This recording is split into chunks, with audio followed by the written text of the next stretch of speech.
राहुल गांधी के इस भाषण के बाद उद्योग जगत की क्या प्रतिक्रिया रही, आइए सुनते हैं।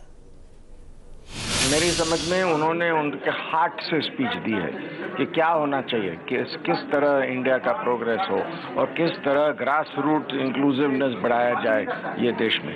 तो मैं समझता हूँ कि ये बहुत अच्छी मैसेज आई है। तो सीआईआई भी इस पे सोचेगी, मैं समझता हूँ देश भी सोचेगी।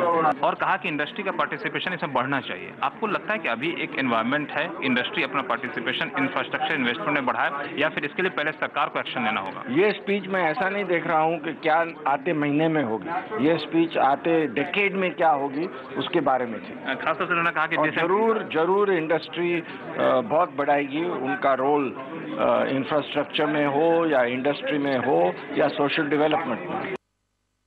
I think he was very clear in terms of where the country is, the opportunities we have, we all understand. We also understand our challenges, but he's certainly wanting to move the system forward and do it in a particular way where he wants to get empowerment of the people and also really move the decision making down towards the people, which I think is positive, which I think is certainly in the right direction, and I wish him all the best. Corporate India कहता हुआ राहुल गांधी का ये long term vision है कि भारत की economy में ज्यादा से ज्यादा लोगों की भागीदारी कैसे बढ़े। फिलहाल बाजार पर